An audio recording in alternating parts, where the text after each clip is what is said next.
Good morning and welcome to Study IQ. Light Tomorrow with Today. Elizabeth Barrett Browning. इसका एक best example अगर मैं आपको दूं तो जस्ट इमेजिन कि आपके पास एक सब्जेक्ट है, लेट्स से जियोग्राफी.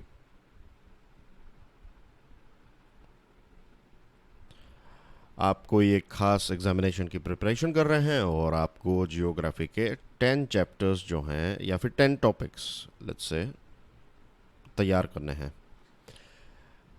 कल आपने ये 10 चैप्टर्स या फिर 10 टॉपिक में से एक टॉपिक जो है वो फिनिश कर दिया. आपने पूरा दिन जो है इसमें इन्वेस्ट किया. आपके पास थोड़ी बहुत नॉलेज थी, लेकिन फिर आप इस पर्टिकुलर टॉपिक की गहराई में जाते हैं और उसमें कुछ नई बातें आपको देखने को मिलती हैं. आप उनकी गहराइयों में जाते हैं. सारी रिसर्च करके आपने ये पूरा चैप्टर, ये पूरा टॉपिक जो है वो क्लियर कर दिया है. अब आपको फ्यूचर में बस रिवीजन ही करना है. तो अब आपके पास कितने चैप्टर्स बचे हैं? 9 चैप्टर्स. जस्ट इमेजिन कि आप आज सेकंड चैप्टर जो है वो कंप्लीट करेंगे, तो कल आपके पास कितने चैप्टर्स बचेंगे? 8. This is the power of present moment. This is the power of today. Future हम सब अच्छा देखना चाहते हैं, लेकिन फ्यूचर का जन्म कहाँ पर होता है? फ्यूचर का जन्म आज में होता है. जितनी मेहनत, जितनी कोशिश आप आज करेंगे, राइट, उतना ही अच्छा फ्यूचर जो है वो आपका हो सकता है. अगर आप आज को नहीं संभालेंगे तो आपका फ्यूचर भी आपके हाथों में नहीं है. आज 14 अगस्त 2021 है, दिन है सैटरडे. डियर फ्रेंड्स, अब आप हमारे एफर्ट्स को सपोर्ट कर सकते हैं by clicking this join button. Join button को क्लिक करेंगे, then you will land up on this page. एक छोटी सी अमाउंट कंट्रीब्यूट करके you can support our efforts. आज हमारे टेबल के ऊपर 4 इंपॉर्टेंट आर्टिकल्स हैं. 2 आर्टिकल्स ऐसे हैं जिसके बारे में हमने ऑलरेडी इससे पहले की हमारी जो वीडियोस हैं उसमें डिस्कशन कर ली है. एक पार्लियामेंट के साथ जुड़ा हुआ आर्टिकल है. कल हम पार्लियामेंट के साथ जुड़े हुए आर्टिकल के बारे में हमने बात की थी, इस टॉपिक के बारे में बात की थी. और आई थिंक 1-2 दिन पहले की बात है कि हमने उनक्लोज के बारे में बात की थी. प्राइम मिनिस्टर मोदी साहब ने जो यूनाइटेड नेशन सिक्योरिटी काउंसिल में जो एक मैरीटाइम सिक्योरिटी को लेकर जो एड्रेस किया था उसके बारे में बात की थी. आज इसी 2 टॉपिक्स के साथ जुड़े हुए कुछ इंटरेस्टिंग पॉइंट्स मैं आपके साथ तो शेयर करूंगा. उसके बाद अफगानिस्तान की सिचुएशन को देखेंगे और एक बहुत ही इम्पोर्टेंट आर्टिकल है ट्रांजिशन के बारे में. तो हम पढ़ते हैं कि जो फॉसिल फ्यूल है, फॉसिल फ्यूल से हमें ग्रीन एनर्जी की तरफ आगे बढ़ना है और हमने शुरुआत भी कर दी है. लेकिन ब्लाइंडली अगर हम इसको फॉलो करेंगे तो इकोनॉमिकली और पॉलिटिकली भी बहुत सारे नुकसान हो सकते हैं. तो कैसे सिर्फ एनर्जी ट्रांजिशन जो है वो पर्याप्त नहीं है, इसके अलावा भी कुछ चीज़ें हमें करने की आवश्यकता है. वो क्या है वो देखेंगे. तो let's start with this topic. Parliament is abdicating its oversight role. The Hindu का ये आर्टिकल है. ये आर्टिकल लिखा है M.R. माधवन साहब ने. कल मैंने इस ऑर्गेनाइजेशन का नाम भी लिया था, PRS लेजिस्लेटिव रिसर्च. बहुत सारे इंपॉर्टेंट इश्यूज जो हैं वो पार्लियामेंट में डिस्कस नहीं हो पाए बिकॉज ऑफ दिस डिसरप्शन. इसमें एक है कि कोविड-19 का रिस्पांस सरकार ने कैसे इसको हैंडल किया, कैसे सरकार ने कौन सी स्ट्रेटेजी फॉलो की, एक्सेट्रा. तो इसके बारे में कोई भी डिस्कशन नहीं हो पाई है. दूसरा जो बड़ा प्रॉब्लम भारत फेस कर रहा है वो है चाइनीज़ इंकर्जन इनटू लद्दाख. इसको हम कैसे हैंडल कर रहे हैं? सिर्फ न्यूज़ में ही क्या सारी चीज़ें हमें पता चलेगी? पार्लियामेंट का काम क्या है कि ये देश के सामने एक बहुत बड़ा सिक्योरिटी इश्यू है और इसको लेकर कोई ख़ास डिस्कशन नहीं हो रही है.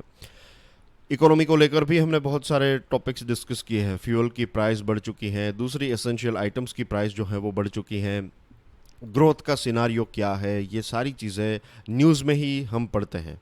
पार्लियामेंट को भी इसके बारे में और सरकार को देश के सामने और पार्लियामेंट के सामने कौन कौन सी स्ट्रेटजी फॉलो की जा रही है, क्या क्या स्टेप्स उठाए जा रहे हैं, ये सारी चीज़ों के बारे में डिस्कस करने की आवश्यकता थी.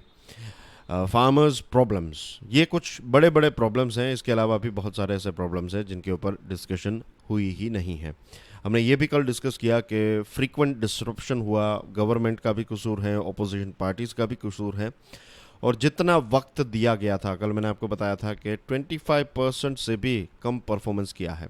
प्रिसाइसली अगर बात करें तो जितना वक्त लोकसभा को दिया गया था उसका सिर्फ 19% ही लोकसभा ने यूटिलाइज़ किया है, राज्यसभा ने सिर्फ 26% जो है वो यूटिलाइज़ किया। इनकी एवरेज जो है ये 25% से भी कम निकलती है। इन दोनों की, लोकसभा और राज्यसभा की, अगर हम एवरेज निकालें। गवर्नमेंट ने टोटल 20 बिल्स जो हैं इनको पार्लियामेंट में पुश किया और किसी भी डिस्कशन के बिना इनको पास किया गया। इसमें से 18 बिल्स ऐसे हैं जो लोकसभा ने पास किए और उसमें से सिर्फ एक ही ऐसा बिल था जिसके ऊपर 15 मिनट जितनी डिस्कशन हुई। That's it. एक ऐसा टॉपिक जो हमारे देश का नया कानून बनने वाला है या फिर जो कोई एग्जिस्टिंग कानून है उसमें कोई नए बदलाव आने वाले हैं, उसके बारे में सिर्फ 15 मिनट ही हमने बात की। This is pathetic. While the Rajya Sabha crossed this low bar for most bills, only 2 bills were discussed for over an hour, and that's it. सिर्फ 2 ही बिल ज़्यादा डिस्कस किए गए और ज़्यादा भी नहीं, over 1 hour, nothing, that's it, and it's done. In 15 of these bills, not even one member of the Lok Sabha spoke. Each bill was passed after a short statement by a respective minister. छोटा सा एक statement दिया गया और bill को पास किया गया। The Lok Sabha proceedings show one bill, the Scheduled Tribes Order Amendment, as being discussed for 10 minutes, within which 7 members spoke, 2 ministers intervened, and the minister replied. बस इतना ही हुआ।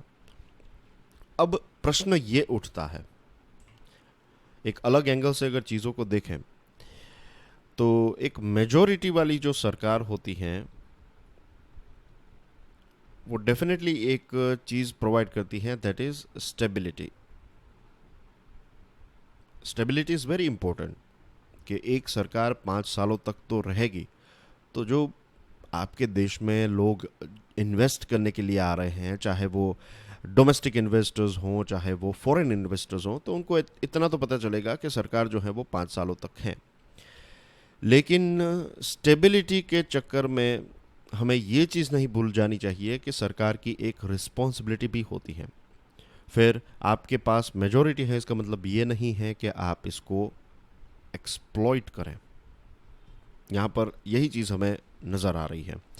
Every bill introduce during the session was passed with in the session. जो भी bill introduce किया गया वो उसी session में पास किया गया, यानी कि इस बिल को लेकर ना तो कोई अलग से वक्त निकाला गया, ना तो इसकी प्रॉपर स्क्रूटिनी हुई कि कौन सी चीज़ें इसमें अच्छी हैं, कौन सी चीज़ें बुरी हैं, अगर बुरी चीज़ें हैं तो उसके बारे में हम क्या करेंगे, एक्सेट्रा एक्सेट्रा।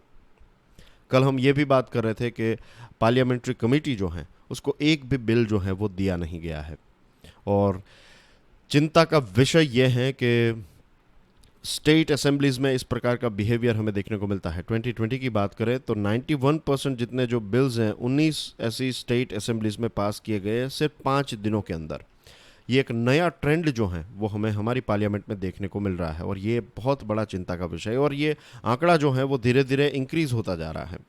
15th लोकसभा की बात करें 2009 से 14 की बात करें तो 18% जितने बिल्स जो हैं वो इस प्रकार से पास किए गए थे, सेम सेशन में पास किए गए थे। 16th लोकसभा में 33% बिल पास किए गए, और करंट पार्लियामेंट जो है, करंट 17th लोकसभा की बात करें तो 70% जितने बिल्स।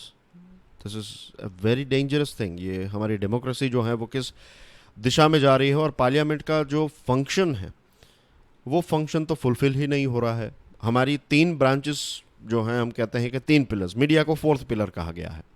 तो एक पिलर है एग्जीक्यूटिव्स, हमारी डेमोक्रेसी का के 4 पिलर्स की बात करें तो एक है एग्जीक्यूटिव्स, एक है लेजिस्लेचर यानी कि पार्लियामेंट, एक है जुडिशरी, और 4th को कहते हैं मीडिया।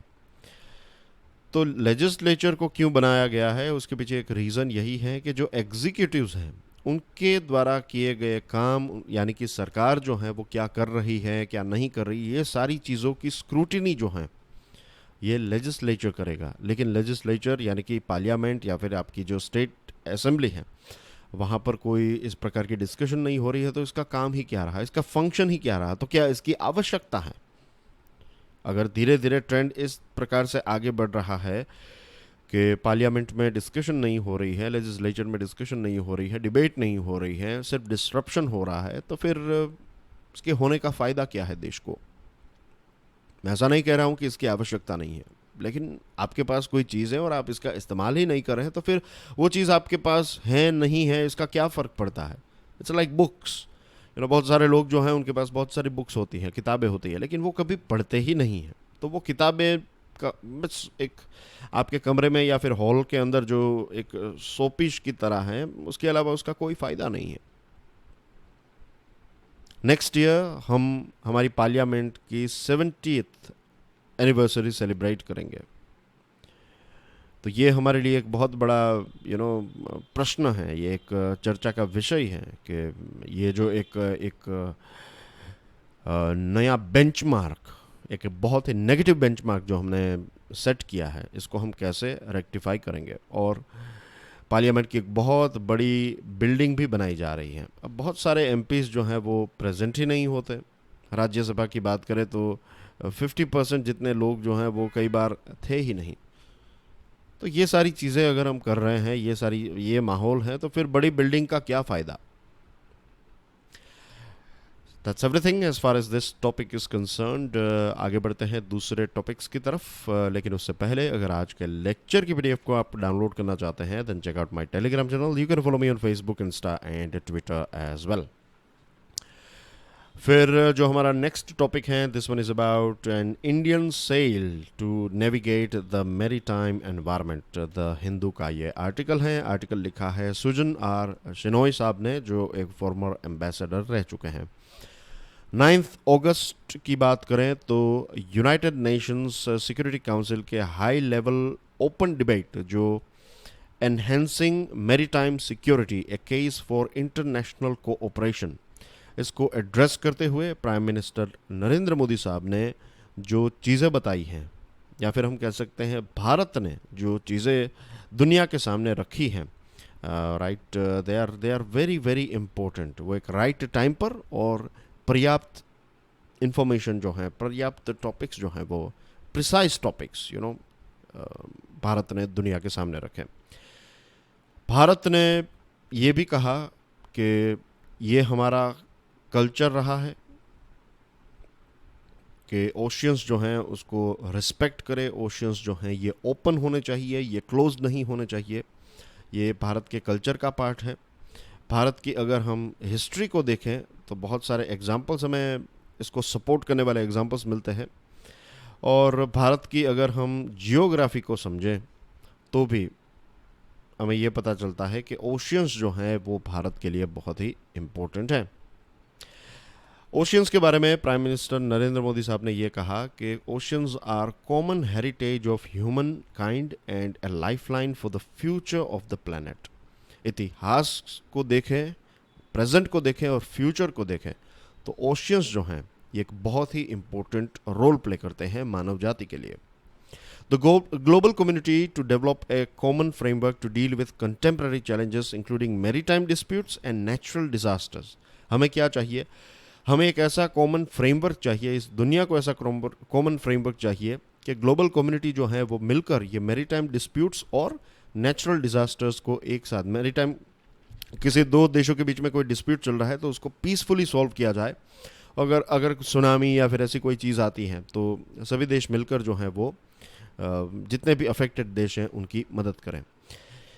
अब जियोग्राफी की बात करें तो as you can see here this is India, और अकेला हमारा ऐसा देश है जिसके नाम के ऊपर से एक ओशियन का नाम है, दैट इज़ इंडियन ओशियन। और देखिए यहाँ से गुजरात से लेकर या फिर वेस्ट बंगाल से अगर आप देखें तो वेस्ट बंगाल से लेकर गुजरात तक कितने सारे अलग अलग राज्य जो हैं वो इंडियन ओशियन के पानी के साथ अपनी बॉर्डर शेयर करते हैं।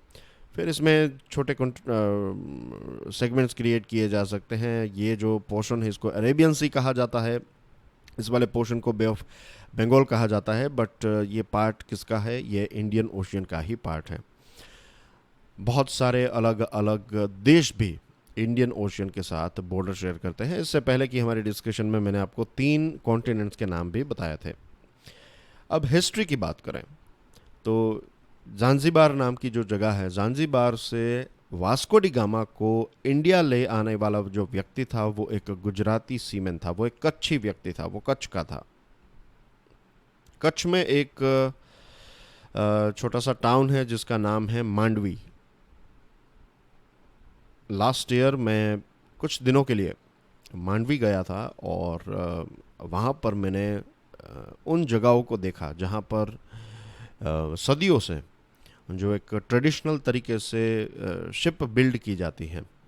तो मैं वहाँ पर गया और आज भी वहाँ पर ऐसी जो बोट्स हैं वो बनाई जाती हैं।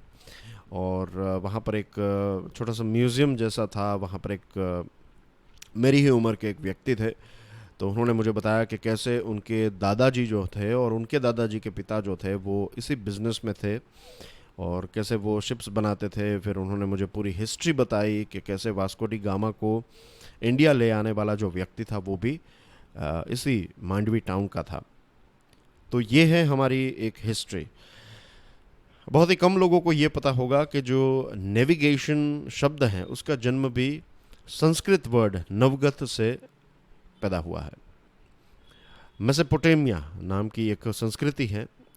तो भारत के ये मेसोपोटामिया के साथ जो ट्रेडिंग रिलेशनशिप थे ये 4500 ईयर्स पहले हमने ये ट्रेड देखा है। इसके एविडेंस हमें मिलते हैं।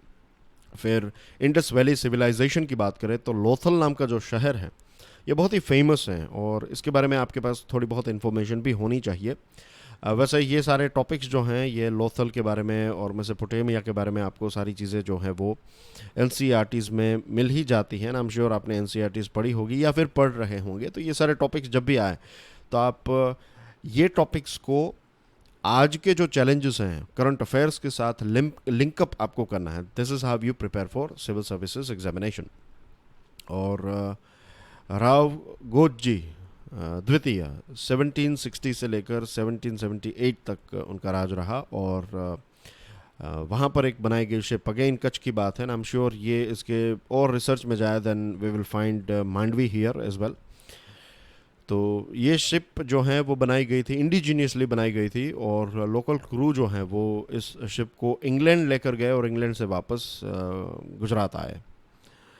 तो यू कैन सी कि हिस्ट्री में भी जब हम देखते हैं तो ये मैरीटाइम रूट्स जो हैं ये ओशियंस जो हैं played a very important role. Culture की बात करें तो बुद्धिज़्म का स्प्रेड साउथ ईस्ट एशिया में, हिंदुइज़्म का स्प्रेड साउथ ईस्ट एशिया में और इस्लाम का स्प्रेड जो साउथ ईस्ट एशियन देशों में, आसियान के देश और दूसरे देशों में जो स्प्रेड हुआ है ये ओशियन के माध्यम से ही हुआ है। 90% जितना आज की दुनिया का जो ट्रेड है वो ओशियन के द्वारा किया जाता है। भारत ने सागर इनिशिएटिव के बारे में, मीन्स प्राइम मिनिस्टर मोदी ने सागर इनिशिएटिव के बारे में बात की थी और मैंने 1-2 दिन पहले ही सागर के बारे में भी आपको समझाया था। तो I am not going into the details of Sagar. एक इंटरेस्टिंग पॉइंट ये है कि सुएज़ कैनाल जो हैं, अभी इसी साल की बात है कि एक शिप जो है वो वहाँ पर अटक गया था और इसकी वजह से दूसरे जो शिप्स हैं वो ब्लॉक हो गए थे और कितने बिलियन डॉलर्स का नुकसान जो है, कितना ट्रेड जो है वो इंटरप्ट हो गया। सिर्फ एक सुएज़ कैनाल बंद हो गया और कितना सारा ट्रेड जो है वो हैम्पर हो गया। अब इमेजिन कीजिए कि ये जो साउथ चाइना सी है, अगर फ्यूचर में चाइना इस साउथ चाइना सी को ब्लॉक कर देता है तो इंडियन ओशियन के जो राज्य हैं, जो देश हैं और पैसिफिक ओशियन के जो देश हैं उनका जो एक दूसरे के साथ ट्रेड है वो कितना हैम्पर हो सकता है। Just imagine. भारत ने यह भी कहा कि 2014 में जो परमानेंट कोर्ट ऑफ आर्बिट्रेशन ने इंडिया और बांग्लादेश के ऊपर जो एक जजमेंट दिया, तो इस जजमेंट को दोनों देशों ने काफ़ी अच्छी तरीके से पॉजिटिवली एक्सेप्ट किया और तब से भारत और बांग्लादेश के रिलेशनशिप जो हैं वो काफ़ी इम्प्रूव हुए हैं। 2016 में unfortunately permanent court of arbitration ने चाइना के खिलाफ जो एक ये 9 डैश लाइन को लेकर और ये साउथ चाइना सी को लेकर जो परमानेंट कोर्ट ऑफ आर्बिट्रेशन ने चाइना के खिलाफ एक जजमेंट दिया और फिलीपाइंस के फेवर में जजमेंट दिया। तो पता है चाइना ने क्या किया? चाइना ने इस जजमेंट को रिजेक्ट कर दिया। तो ऐसे भी देश हैं जो इस प्रकार का बिहेवियर करते हैं और वो पूरी दुनिया के लिए एक डेंजरस चीज़ है। नेचुरल डिज़ास्टर्स, मैरीटाइम थ्रेट्स, कहीं पर सुनामी आ गई, साइक्लोन आ गया, तो ये सारी चीज़ों को हम सबको मिलकर हैंडल करना होगा। मैरीटाइम पोल्यूशन की बात करें तो प्लास्टिक वेस्ट जो है वो पूरी फूड चेन में जहर घोलने का काम करते हैं। तो ये चीज़ हर एक देश को मिलकर करनी चाहिए कि वो अपना जो कचरा है वो ओशियन में ना डालें। जब 2004 में सुनामी आई थी तो उस टाइम पर भारत ने जो मदद की थी अलग अलग देशों की, वो पूरी दुनिया जानती है। अलग अलग समय पर भारत ने अलग अलग देशों की भी मदद की है। फॉर एग्जांपल अगस्त 2020 की बात करें तो जब वहाँ पर मॉरिशस में एक ऑयल स्पिल हुआ था, तो उस टाइम पर भारत ने कुछ 30 टन जितना रिलीफ मटेरियल जो है वो मॉरिशस को पहुँचाया था।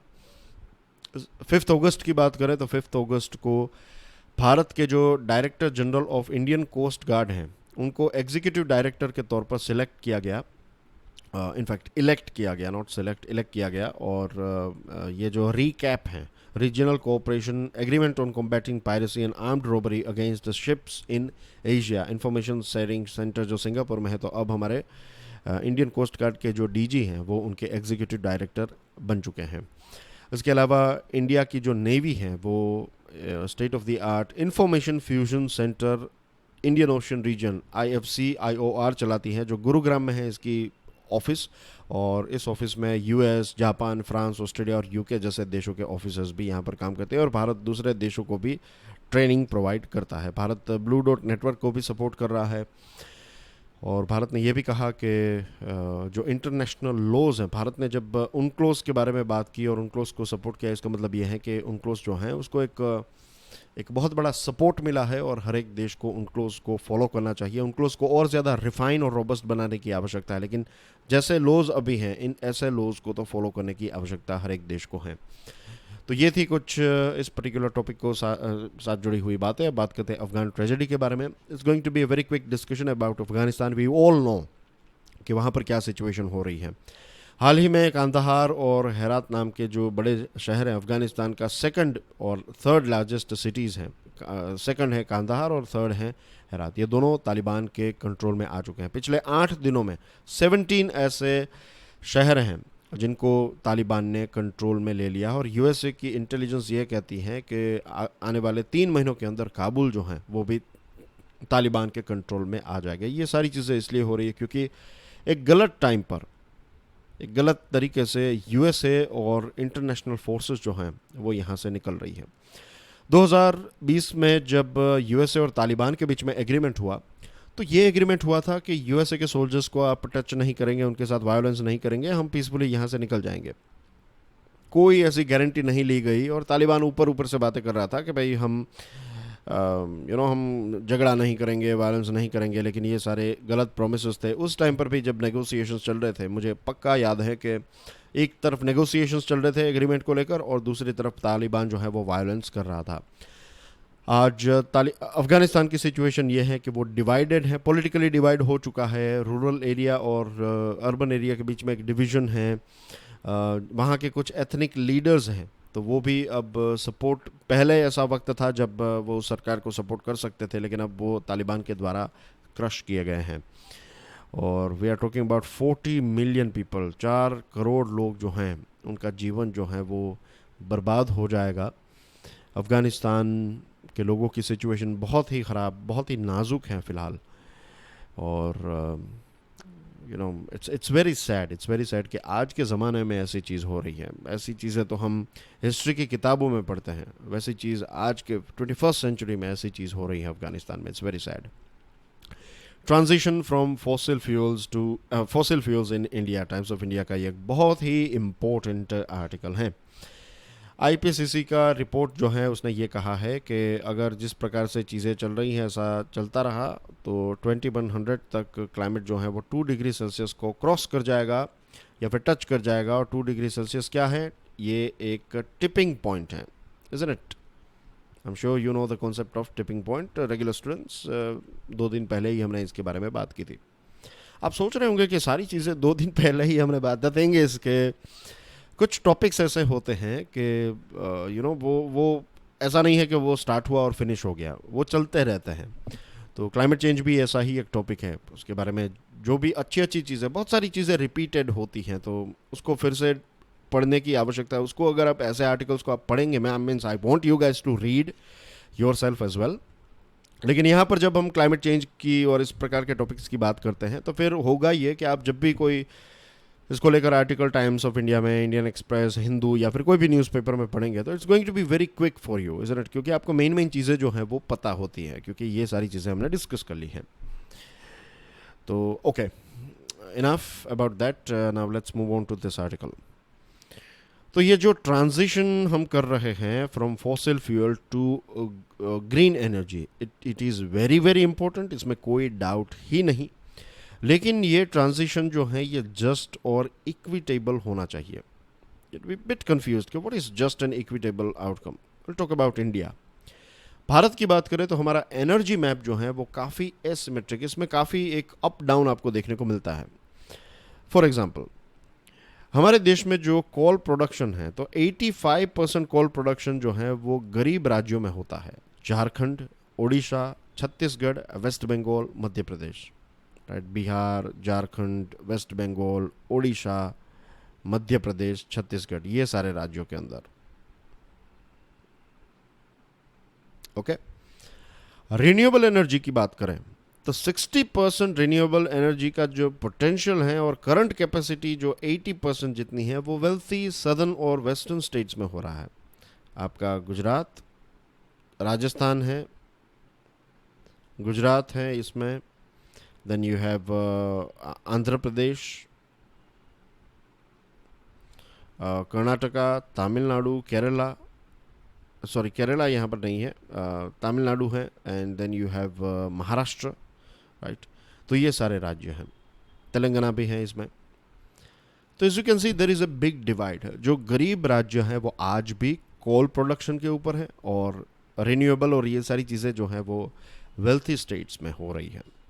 अब इसकी इम्पैक्ट क्या होगी? दो राज्यों के बीच में रिलेशंस कैसे रहेंगे? एक राज्य जो है वो ग्रीन एनर्जी से काम चला रहा है, दूसरा राज्य जो है वो कोल के ऊपर इलेक्ट्रिसिटी पैदा कर रहा है। फिर गवर्नमेंट के रेवेन्यू के ऊपर इसकी इम्पैक्ट क्या होगी? पब्लिक एक्सपेंडिचर के ऊपर, रीजनल इनइक्वालिटी बढ़ेगी। एक राज्य के अंदर कुछ शहर ऐसे होंगे जहाँ पर पोल्यूशन ज़्यादा होगा, लोगों को हेल्थ के साथ जुड़े हुए प्रॉब्लम्स होंगे, लोगों के हॉस्पिटल के एक्सपेंसेस ज़्यादा होंगे, दूसरी तरफ जो है वो ये सारी चीज़ें नहीं होगी। तो हमारे देश में ही भेदभाव बढ़ेगा, इज़न्ट इट? फिर आप देखिए धनबाद, सिंगरौली, कोरबा, अंगुल, पश्चिम बर्धमान, ये सारे जो शहर हैं, डिस्ट्रिक्ट्स हैं, ये सबसे ज़्यादा कोल के ऊपर डिपेंडेंट है। तो इनकी जो फ्यूचर की जॉब्स है और इनके फ्यूचर के ग्रोथ के साथ क्या होगा, ये भी कुछ ऐसे प्रश्न है। How will we reskill and reemploy millions of workers formally and informally employed in fossil fuel dependent industries like thermal power, steel, cement, refineries, automobile, petrol pumps, urea fertilisers, ये सारे क्षेत्रों में काम करने वाले लाखों लोगों को कैसे हम रीस्किल करेंगे, कैसे हम उनको नई जॉब्स प्रोवाइड करेंगे? आज हम देखते हैं कि टाटा, रिलायंस, अदानी, महिंद्रा, ये बड़ी बड़ी कंपनीज जो हैं ये बिलियंस ऑफ डॉलर्स इन्वेस्ट कर रही है renewable energy, battery storage, electronic vehicles etcetera में। तो गरीब राज्यों का और जो पुराने क्षेत्र हैं उसमें काम करने वाले लोगों का क्या होगा? ये कुछ ऐसे इंपॉर्टेंट प्रश्न है जिसके बारे में अभी से हमें सोचना चाहिए और अभी से इसका प्लान करना चाहिए। तो सिर्फ एनर्जी ट्रांजिशन से कुछ नहीं होगा, यही तो हो रहा है अभी, इज़न्ट इट? जो फॉसिल फ्यूल हैं, फॉसिल फ्यूल से ग्रीन एनर्जी की तरफ हम बढ़ रहे हैं, लेकिन क्या ये जो ट्रांजिशन है ये अभी जो हमने प्रश्न डिस्कस किए हैं उनको सॉल्व कर सकता है? नो। तो what we need is a just transition. ये एक बहुत ही इंपॉर्टेंट कॉन्सेप्ट है, just transition, and not merely an energy transition. सिर्फ एनर्जी ट्रांजिशन नहीं चाहिए, हमें चाहिए जस्ट ट्रांजिशन। जस्ट ट्रांजिशन में ये होगा कि जो राज्य, जो क्षेत्र, जो डिस्ट्रिक्ट ऐसे हैं जो फॉसिल फ्यूल के ऊपर डिपेंडेंट हैं, तो उनकी इकोनॉमी को अभी से हमें डाइवर्सिफाई करना होगा, वहाँ पर नए नए काम पैदा हों, वहाँ पर भी ग्रीन एनर्जी के साथ जुड़ी हुई रिसर्च हो, वहाँ पर ग्रीन एनर्जी के साथ जुड़ी हुई कंपनीज आएँ, वहाँ पर जॉब्स जनरेट हों, ये सारी चीज़ें हमें करनी होगी। इसके अलावा फॉसिल फ्यूल जो हैं उसकी बहुत ही लार्ज फुटप्रिंट होती हैं। 120 जितने हमारे डिस्ट्रिक्ट्स हैं, हमारे देश के कुछ 700 डिस्ट्रिक्ट्स हैं, तो उसमें से 120 डिस्ट्रिक्ट्स ऐसे हैं जिसमें ये फॉसिल फ्यूल के साथ जुड़ी हुई इंडस्ट्री फ़िलहाल हैं। इसमें से 60 डिस्ट्रिक्ट ऐसे हैं जो 95% कोल प्रोडक्शन करते हैं, 60% थर्मल पावर यहाँ पर पैदा होता है, 90% ऑटोमोबाइल और ऑटोमोबाइल कंपोनेंट्स जो हैं वो ऐसे डिस्ट्रिक्ट्स में पैदा होते हैं। तो आने वाले 5 सालों के अंदर ये डिस्ट्रिक्ट्स की सिचुएशन क्या होगी। आपने डेट्रॉइट नाम का एक शहर जहाँ पर कार्स पैदा होती थी, राइट, अमेरिका की सारी कार्स जो हैं वो डेट्रॉइट एक समय पर मतलब रिचेस्ट सिटीज़ में से था, दुनिया के रिचेस्ट सिटीज़ में से। लेकिन ये कार इंडस्ट्री जब ड्रॉप हुई तो डेट्रॉइट जो है उसमें अब एक खाली मैदान, मीन्स कोई नहीं है वहाँ पर, बहुत सारी ऐसी जगहें हैं जो एम्प्टी है, वहाँ पर कोई नहीं रहता है। तो ऐसी सिचुएशन हमारे इन राज्यों की, इन शहरों की हो सकती है। तो we have to be very very precise, very very careful. USA जैसे देश में आप देखिए कोल माइनिंग सेक्टर में सिर्फ 54,000 लोग काम करते हैं। हमारे देश में 2 मिलियन से भी ज़्यादा, 20 लाख लोग जो हैं वो इस क्षेत्र में काम करते हैं।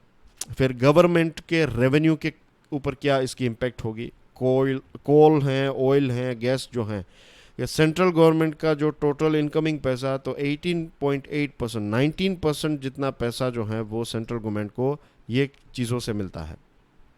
और राज्य सरकारों की बात करें तो 8.3% जितना रेवेन्यू जो है वो उनको कोल, ऑयल और गैस से मिलता है। तो सरकार को कैसे पैसे मिलेंगे। सरकार के इनकमिंग अगर सरकार के पास नहीं होगा तो सरकार एक्सपेंस कैसे करेगी। तो what we need is this 5 R's। Restructuring of economy and industry in fossil fuel dependent districts and states, इसको इकोनॉमी को रिस्ट्रक्चर करना होगा। रीपर्पसिंग, जो ज़मीन है, जो इंफ्रास्ट्रक्चर है, उसका ग्रीन इकोनॉमी के लिए कैसे इस्तेमाल किया जा सकता है। फिर लोगों को रीस्किल प्रोवाइड करनी होगी। रेवेन्यू सब्सटीट्यूशन कि कैसे जो अभी से जीएसटी कॉम्पनसेशन सेस जो हैं, तो उसका वो सेस जो है उसकी अमाउंट जो है उसको ये ट्रांसफॉर्मेशन करने के लिए की जाए। और responsible social and environmental practices करनी होगी ताकि ट्रांजिशन जो है वो जस्ट हो। तो ये कुछ स्टेप्स सरकार को और हमारे देश को उठाने की आवश्यकता है। प्राइम मिनिस्टर नरेंद्र मोदी साहब ने नेशनल ऑटोमोबाइल स्क्रैपेज पॉलिसी को गुजरात में लॉन्च किया है। फिर centre releases another instalment of 35% of India COVID emergency response and health system preparedness phase 2 package to states. जो भारत बायोटेक की पहली ऐसी नेजल कोविड वैक्सीन है, तो इसको सेकंड और थर्ड फेज के लिए ट्रायल के लिए अप्रूवल मिल चुका है। आईआईटी बॉम्बे ने एक नया तरीका निकाला है कि इंफ्रारेड टेक्नोलॉजी के माध्यम से हम ये प्रेडिक्ट कर पाएंगे कि एक व्यक्ति जो है वो कितना सीवियरली इल हो सकता है कोविड-19 के इन्फेक्शन से। फिर गवर्नमेंट ने नोटिफाई किया है plastic waste management amendment rules 2021। फिर आज़ादी के अमृत महोत्सव को लेकर अलग अलग जगहों पर अलग अलग तैयारी हो रही है। हमारे प्रेसिडेंट कोविंद साहब जो हैं वो, रामनाथ कोविंद साहब, वो आज देश को एड्रेस करेंगे on the eve of 75th Indian independence Day. And इसके अलावा भी कुछ छोटी बड़ी न्यूज़ आइटम्स हैं, पीडीएफ को डाउनलोड करने के बाद आप इनको देख लीजिएगा। कल जो मैंने प्रश्न पूछा था उसका आंसर है वेस्ट बंगाल। और आज आपके लिए एक नया क्वेश्चन है डियर फ्रेंड्स। कल संडे है तो कल ये लेक्चर नहीं होगा ना, we will meet directly on Monday.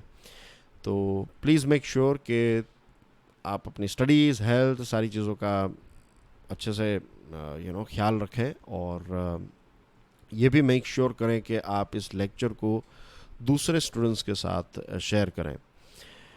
Video पसंद आया हो तो please hit the like button as well and I will see you on Monday. Enjoy your weekend. अभी से ही आपको congratulation, right, greetings for Independence Day and जय हिंद।